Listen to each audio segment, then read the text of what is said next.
لأنه هو أسرع من يوسف بالقفز وبالتالي حصل كل الضربات بالرأس وحصل. اللعب المباشر كابتن مصدر هدف التعادل وتأتي بين أقدام لوكاس بودولسكي. على فكرة هذا الهدف الثالث هذا الموسم لبولدي، سجل في مرمى فيردر بريمن، سجل في مرمى هوفنهايم، واليوم يعني يباغت حارس دورتموند فايندرفيلر.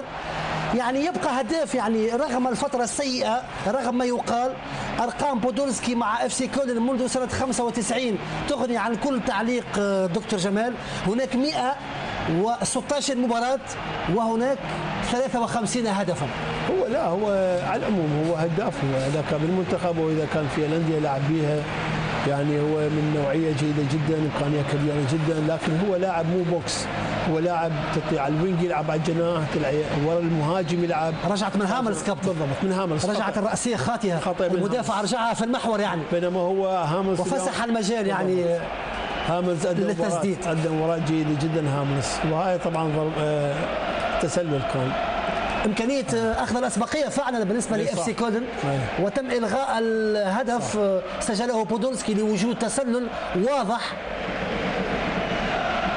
وإعادة كما قلنا عملية هدف لوكاس بودولسكي الثالث والخمسين يعني في تاريخ مشاركاته مع اف سي كولن تكون في هذا النادي. ثم الوقت البديل يعني هذه مهمة جدا، 20 ثانية في الوقت المحتسب بدل ضائع. العمل التمهيدي من كوبا عند الرفعة، ثم ستمر على نوري شاهين، والهدف كما قلنا بكثير من الحظ يعني رافق عملية نوري شاهين. صحيح، هو التمريرة من جوتسا أتصور، جروسكروتس من ماريو جوتسا.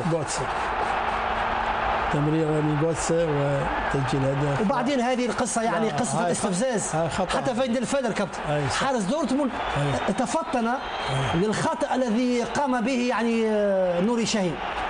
بس أنا أول مرة أشوف فايندرفيلر يحتفل بهذه الطريقة. لو نشوفه إحنا بالنهاية القفز ماله بالأرض راح، شوف هذا جوتسا أصلا طلعها وهدف. كانت جميلة جدا كابتن عملية الارتكاز.